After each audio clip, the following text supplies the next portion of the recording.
हाँ जी। बीजेपी की जो सरकार है ये पहले दिन से ही किसान और मजदूर के खिलाफ रही है।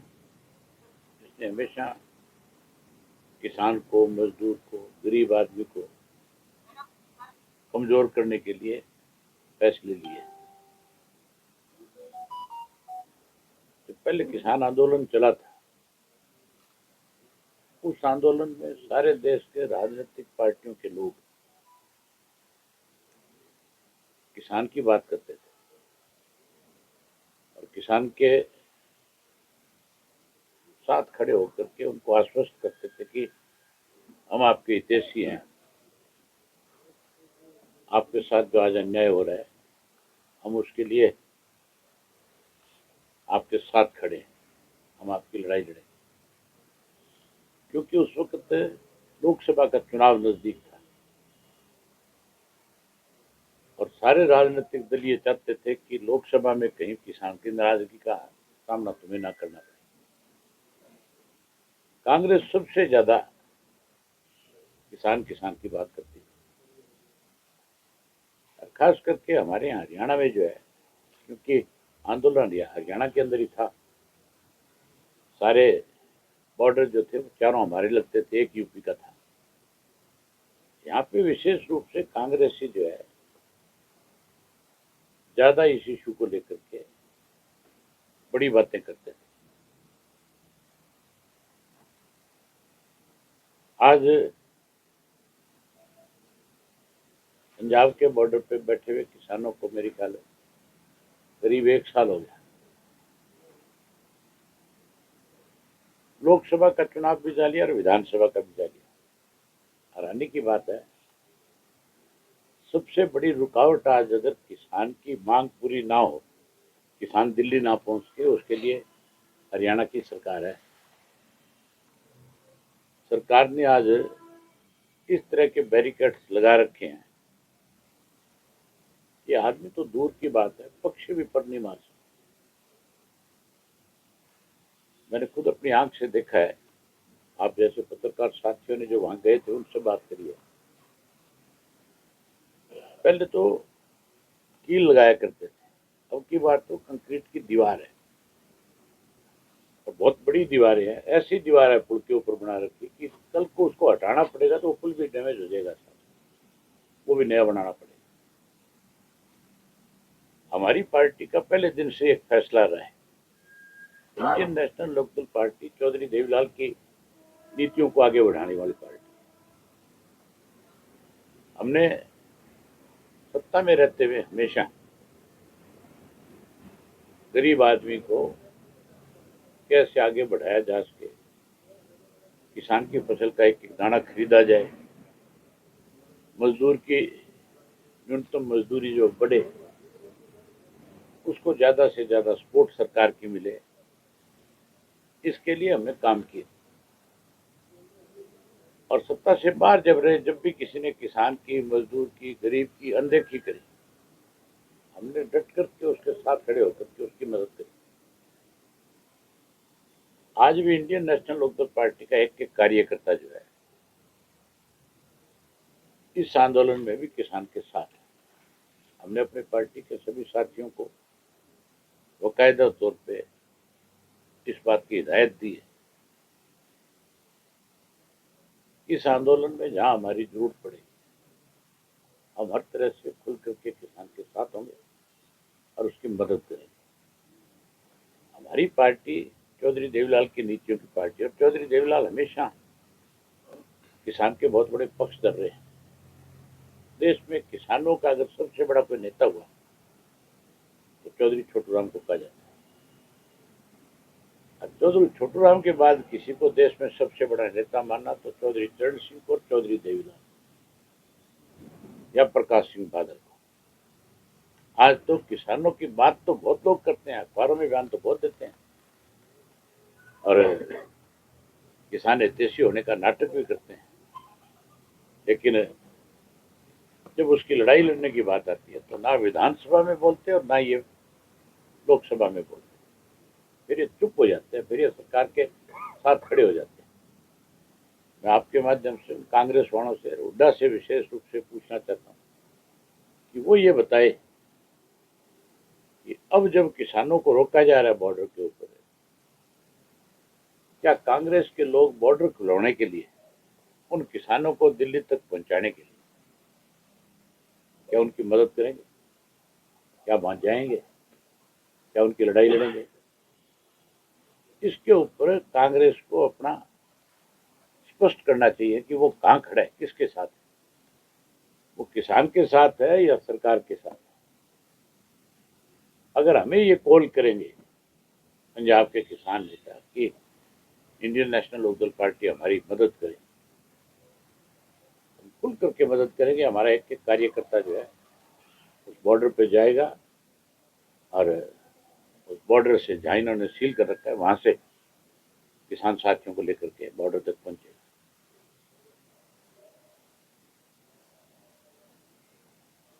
केवल किसान के नाम की राजनीति है। इस मौजूदा बीजेपी की सरकार ने किसान को बर्बाद कर दिया। मौजूदा बीजेपी ने देश को आपस में बांट दिया, अलग अलग कम्युनिटीज को बांटने का काम किया है। आजकल ध्यान डाइवर्ट करने के लिए मंदिरों को लेकर के बहुत बड़ी चर्चाएं बीजेपी की तरफ से हो रही है। अखबारों में, मीडिया में, सोशल मीडिया में, सब जगह कभी संभल का बात आती है, कभी अजमेर की बात की जाती है, कभी कोई और किसी मस्जिद की बात होगी। मतलब इस देश के टुकड़े करना चाहती है भाजपा जो है, हिंदू और मुसलमान को अलग थलग करना चाहती है। जिस मुसलमान ने इस देश की आज़ादी में बड़ी भूमिका निभाई, जिन मुसलमान डॉक्टर, साइंटिस्ट, जिसकी वजह से हमारे देश का नाम बड़ा हुआ, आज उन प्रतिभाओं को कैसे खत्म किया जाए, इस काम में बीजेपी लगी हुई है। अब देश को बचाने के लिए सबको राजनीति से ऊपर उठ करके इकट्ठा होना चाहिए। ये जो इंडिया बना था, लोगों को उम्मीद थी इस इंडिया से, ये स्वार्थ से ऊपर उठ करके आपकी लड़ाई लड़ेगा और इसी करके इंडिया गठबंधन को इतनी सारी सीटें दे करके एक बड़ी ताकत बनाने का काम किया। बड़ा अच्छा विपक्ष बनाया। बनाना तो सत्ता पक्ष चाहते थे, लेकिन कांग्रेस के अहंकार ने ही उस सत्ता पक्ष को खत्म कर दिया। जो सत्ता में आनी चाहिए थी, कांग्रेसियों ने अपने अहंकार से इंडिया गठबंधन को सत्ता में नहीं आने दिया। हरियाणा के अंदर भी भाजपा को लोग सत्ता से बाहर करना चाहते थे। हर आदमी का मन था कि भाजपा की सरकार हर हालत में जाए, लेकिन केवल और केवल कांग्रेस की हटदर्मी, हुड्डा की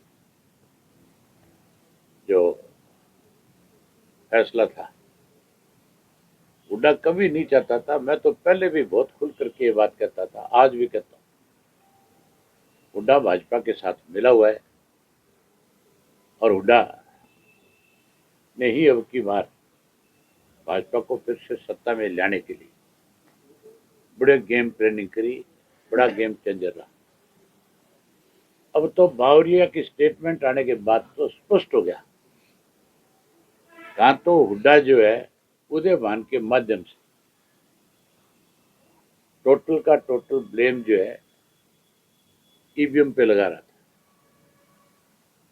टोटल का टोटल ब्लेम जो है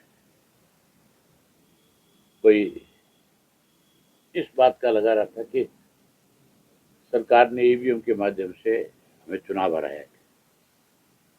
लेकिन अब बावरिया की स्टेटमेंट के बाद तो स्पष्ट हो गया कि हुड्डा ने ही स्वयं इसको, भाजपा को जिताया, कांग्रेस को हराया। मैं आपको एक उदाहरण बताता हूं।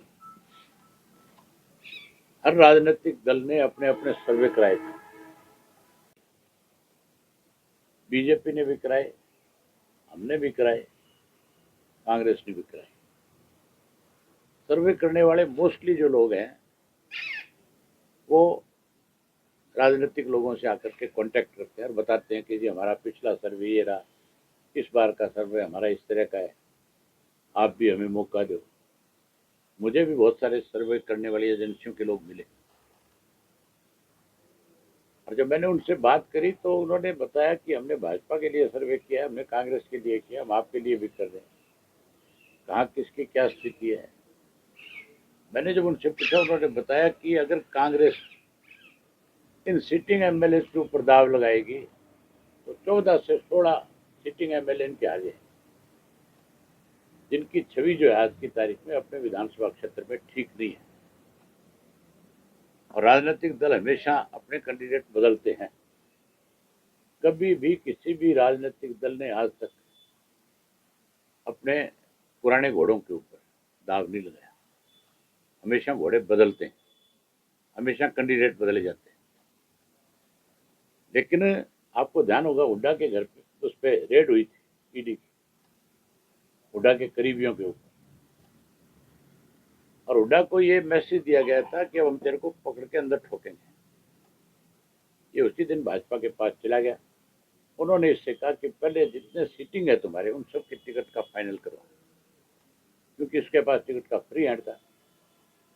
उस रेड के 2 दिन बाद, एक दिन छोड़ करके अगले दिन कांग्रेस के ये ऐलान हो गया था कि सारे सिटिंग एमएलए को टिकट दी जाएगी।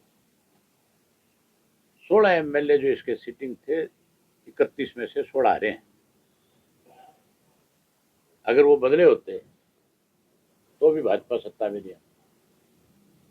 और लास्ट में जो 14-15 सीटें बांटी गई, उसमें 9 ऐसे लोगों को टिकटें दी गई थी जिनके नाम भाजपा ने आगे किए थे कि इनको टिकटें दो।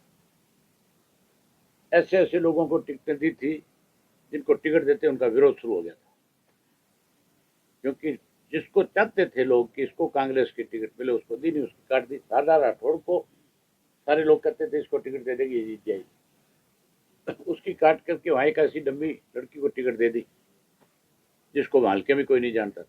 पहले दिन उसका विरोध हो गया। इसी तरह सोना की जो सीट थी उसके ऊपर ऐसे आदमी को टिकट दिया जो पहले दिन पैसे देकर के टिकट लेकर के आता है। सारे कहते हैं कि पैसों से बिकी है, जबकि टिकट उनका जितेंद्र भारद्वाज था, वो सबसे बड़ा दावेदार। इस तरह से 9 टिकटें फिर इन्होंने अपनी काटी। इस हुड्डा ने ही इस प्रदेश का भट्टा बिठाया। और आज जो है बीजेपी अगर सत्ता में है तो उसके लिए सबसे बड़ा जिम्मेवार जो है भूपेंद्र सिंह हुड्डा है। हमारे ऊपर हैरानी की बात है आपको सुनिए, भाजपा तो सत्ता में आना चाहती थी, इस बात की लड़ाई लड़ रही थी। और आपने हुड्डा को देखा होगा, पूरे टाइम एक ही बात थी कि इंडियन नेशनल लोकदल पार्टी किसी तरह से आगे ना आ जाए। ले दे के एक ही बात कहता था हर मीटिंग में, वोट काटुओं से सावधान रहना, ये वोट काटू, ये वोट काटू। जिन्होंने राज किया, जिन्होंने इस प्रदेश को बहुत कुछ दिया, ये हमें टारगेट कर रहा था। इसको एक ही डर था कि अगर इंडियन नेशनल लोकदल पार्टी ज्यादा सीट जीत गई और अगर सत्ता में आ गई तो तेरे जो कुकर्म किए हुए हैं उसकी सजा तुझे मिलेगी। ये उस डर से ही लगातार हमें टारगेट करता है। ये हमारे को हरियाणा में लगा रहा, ये सरकार बनाने में नहीं लगा। और उधर भाजपा कैसे सरकार बनाई उसके लिए उसने खुला मैदान छोड़ दिया। आज भी बीजेपी के साथ मिला हुआ है। और इस किसान आंदोलन में हैरानी की बात है, एक शब्द भी नहीं बोलते बाप बेटा कहीं भी। ये भी नहीं बोलती, कांग्रेस भी नहीं बोलती, और भी राजनीतिक दल जो है वो भी चुप है जो किसानों की बात करने वाले। आज मैं आपके माध्यम से फिर आंदोलन करने वाले किसानों को, नेताओं को अपनी तरफ से आश्वस्त करता हूं, इंडियन नेशनल लोकदल पार्टी की जो जिम्मेवारी वो लगाएंगे, हम उनके लिए लड़ेंगे और हम उनके फैसले को स्वागत करेंगे, उनके फैसले को आगे बढ़ाने का काम करेंगे।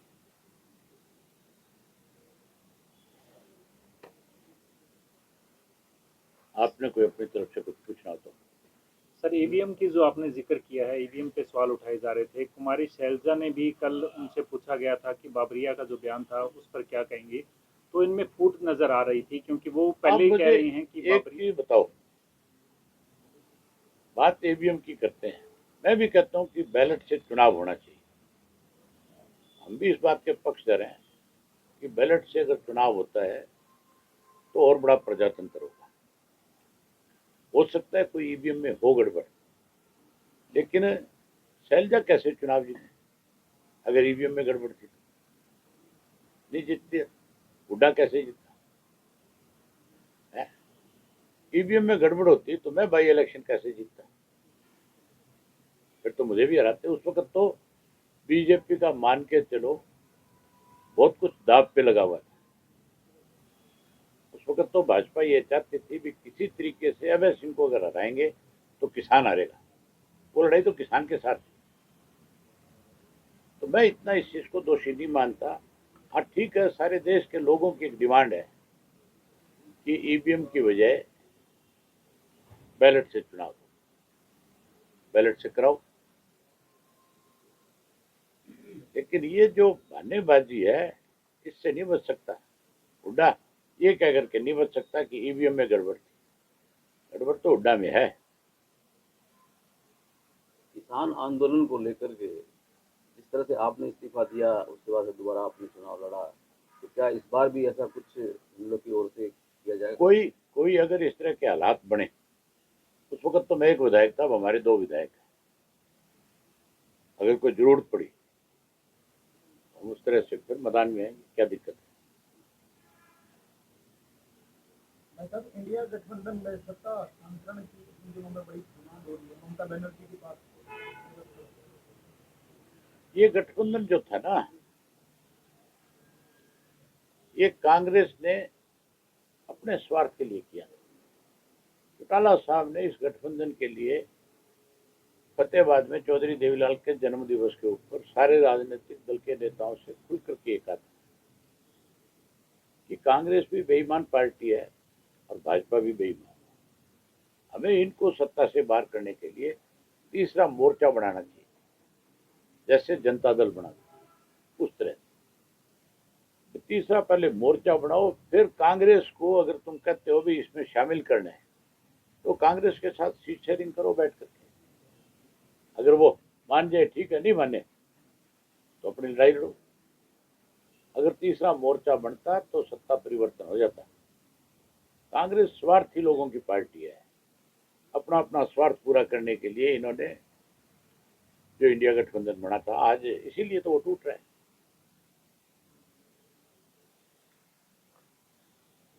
विधानसभा में पिछले 5 सालों में या जब भी 10 सालों में आपकी आवाज़ गूंजा करती थी, और जो एक अच्छी सशक्त रूप से आप रखते थे तथ्यों के बाद, ऐसी बात अब दोबारा कोई आप पहले मैं एक था बोलने वाला, अब हमारी पार्टी के 2 हैं। और आपने पिछला विधानसभा का सत्र देखा होगा, उसमें टोटल 4 कॉलिंग जो है मंजूर हुई। 4 में से 3 हमारी थी, इंडियन नेशनल लोकदल पार्टी। हम प्रदेश के लिए चिंतित हैं, हम सत्ता के लिए चिंतित नहीं। चौधरी देवीलाल ने हमेशा एक बात कही, सत्ता सुख भोगने का साधन नहीं है, सत्ता सेवा है। सत्ता में हो तो सेवा करो, और विपक्ष में हो तो सत्ता में बैठे लोग अगर लोगों के ऊपर अत्याचार कर रहे हैं तो उसके लिए संघर्ष करो, उसके लिए लड़ाई लड़ो, उसकी मदद करो। हमने अब की बार भी 3 कॉलिंग लगा करके प्रदेश को मैसेज दिया, इंडियन नेशनल लोकदल पार्टी आपके साथ खड़ी है। हम उस आवाज को और बड़ा करेंगे। सर, एनएलओ का चंडीगढ़ को लेकर क्या स्टैंड है? पिछले दिनों से काफी सरगर्मियां रही हैं विधानसभा को लेकर, चाहे बात की चंडीगढ़ जाए। हमारा है, चंडीगढ़ की तरफ कोई आंख उठा करके देख भी नहीं सकता। ये सब लोगों को गुमराह करने के लिए इस किस्म की बातें बारी बारी पॉलिटिकल पार्टियों के लोग कहते रहते हैं। भाजपा की तरफ से लंबे समय से एक बयान आ रहा है कि हम विधानसभा के लिए जमीन अलॉट हो रही है, जल्दी विधानसभा नई शुरू कर देंगे। पंजाब के गवर्नर ने क्लियर कर दिया कि हमने कोई जमीन अलॉट नहीं करी है, कोई दी नहीं है, क्योंकि चंडीगढ़ का प्रशासक वो है। उसने साफ कर दिया कि हमने कोई जमीन अपनी तरफ से हरियाणा गवर्नमेंट को अलॉट ही नहीं करी है, ना कोई जमीन हमने उनसे अब तक उसके बदले में उसके एवज में मांगी है। हम अगर चंडीगढ़ में कोई जगह लें तो उसके एवज में दे क्यों? चंडीगढ़ में हमारा हिस्सा है, हम अपने हिस्सा ले रहे हैं, उसके बदले में देने का मतलब क्या है? आज प्रधानमंत्री की रैली है जी पानीपत में, हरियाणा की रोडवेज सारी की सारी रैली में लगा। तो और तानाशाह तरीका क्या होता है? प्रजातंत्र खत्म क्यों हो रहे हैं? ये सब चीजें सरकारी मशीनरी का दुरुपयोग जो है आज इसलिए है ये कि जिस विपक्ष को यहाँ ताकत दी लोगों ने वो भाजपा के साथ मिला हुआ है। मैं विपक्ष में था, अपोजिशन लीडर था, प्रधानमंत्री उस वक्त भी राय में आया था। मैंने खुल करके इस बात को लेकर के विरोध किया था कि सरकारी मशीनरी का दुरुपयोग नहीं होना चाहिए। हाँ ठीक है, बस एक किराए पे सरकार ले सकती है, कोई पार्टी ले सकती है, लेकिन आप कितने लोगों को परेशान करते हो, ये सोचने वाली बात है। अगर आपके यहाँ जितनी रोडवेज की बसें हैं वो बीजेपी ने किराए पे ले ली, पैसा दे दिया, बीजेपी के पास पैसा है, लेकिन जो रोज आने जाने वाले लोग हैं, गांव से शहर आने वाला है, कोई कोर्ट में आने वाला है, जिसके पास अपना कोई साधन नहीं है, उसके सामने कितनी बड़ी मुसीबत है। आज दिन किसी ने अपनी कोर्ट में कोई तारीख पे आना था, किसी ने डीसी ऑफिस में आना था, किसी ने कोई रजिस्ट्री करानी थी, वो कोई बस में बैठ करके जो आ रहा था, उसके सामने कितनी बड़ी परेशानी है। आज अगर वो नहीं जाएगा, कल को उसके वारंट इशू हो सकते हैं। कोर्ट तो ये नहीं कहेगी कि भाई मुझे क्या पता, तू बस से आ रहा था, तू गाड़ी से आ रहा था, क्यों नहीं आया, जानबूझ करके नहीं आया, बहाने बनाए होंगे। किसी की आज रजिस्ट्री की तारीख होगी, अगर उसकी हाजिरी नहीं लगेगी तो फिर एक तरफा फैसला कर देगा कि नहीं कर देगा। तो इससे कितनी बड़ी परेशानी होती है लोगों को, इसके बारे में पहले सोचना चाहिए। इनको इस बात से कोई मतलब नहीं है कि कौन परेशान हो। सर एसवाईएल इन्होंने तो प्रधानमंत्री के सामने भीड़ इकट्ठा करके अपने पीठ पर थप्पड़। एसवाईएल को लेकर आप लंबी लड़ाई लड़ते आ रहे हैं, लेकिन अब पिछले दिनों में सिर्फ सरकार से बात की जाती है तो या तो न्यायालय का एक्सक्यूज देते हैं या मीटिंग का एक्सक्यूज देते हैं, लेकिन कोई फैसला नहीं हो पा रहा है लंबा सरकार समय। के पास तो काम ही एक बचा है कि पंजाब का किसान दिल्ली ना पहुंचे, उसको कैसे रोका जाए, उसी काम में लगे, और सरकार के पास कोई काम नहीं है, खाली है, सिवाय अखबारों के कहीं नहीं है सरकार। रोजगारी दर भी सर बढ़ती जा रही है। अब ये कहते हैं नई सरकार, नई थोड़ी है, 11 साल पुरानी सरकार है, जिम्मेदार है, चाहे बेरोजगारी बढ़े, चाहे कोई। आपने देखा नहीं, मंत्री जाकर के सड़कों पे ठोकर मारता है पीडब्ल्यूडी का, और सड़क निकलाती है, एक एक्शन को सस्पेंड किया जाता है, उससे पूछने वाला हो तो सारे मामले की इंक्वायरी कराना। 11 साल में क्या हुआ, 10 साल में सारी सड़कें चेक करवा। अगर तू इतना ईमानदार है तो फिर तू, मुझे लगता नहीं कि जिसको इसने सस्पेंड किया मंत्री ने, उसके खिलाफ कोई कार्रवाई होगी। हो सकता है पहली बात तो बाहर हो गया होगा, नहीं 4 दिन बाद हो जाएगा। सर आज सुप्रीम कोर्ट में सुनवाई है, जो बॉर्डर हरियाणा पंजाब के बंद किए गए, आम लोगों की ट्रांसपोर्टेशन को लेकर भी असुविधा हो रही है, आंदोलन के अधिकार पे भी रोक लग रही है। अब देखो कोर्ट क्या फैसला करती है। कोर्ट ने तो पहले भी कहा था कि खोलो, सरकार ने उसके लिए कोई नया रास्ता निकाल लिया रोकने का। आज क्या फैसला करे कोर्ट? हम तो चाहते हैं कोर्ट खुलवाए रास्ता, किसान को जाने दे। दिल्ली जाने के लिए आप किसी को कैसे रोक सकते? दिल्ली हमारी कैपिटल है, फिर प्रजातंत्र कहाँ है? इसका मतलब आप एक कम्युनिटी को पुलिस के बल से रोकना चाहते हो। एक तरफ उसके हक की बात करते हो, दूसरी तरफ जो है उसके सामने परेशानी खड़ी करते हो। ना उसको खाद मिलता, ना बीज मिलता, ना उसकी फसल बिकती, ना उसको कीड़े मार दवाइयाँ ठीक मिलती। वो इसीलिए तो आंदोलन कर रहा है, उसको भाव नहीं मिल रहा। हमारा मुख्यमंत्री बयान देता है कि हरियाणा में हम एमएसपी पे खरीद रहे हैं, पंजाब की सरकार खरीदे, एमएसपी बढ़ाता कौन है? केंद्र की सरकार। एमएसपी पे कोई फसल खरीदी जाएगी, पैसा कौन देगा? केंद्र की सरकार। आज भाजपा की सरकार हरियाणा में है तो हो सकता है वहां उनको पैसा मिल रहा हो, पंजाब में पैसा दे दो, सरकार खरीद लेगी। ये भेदभाव है।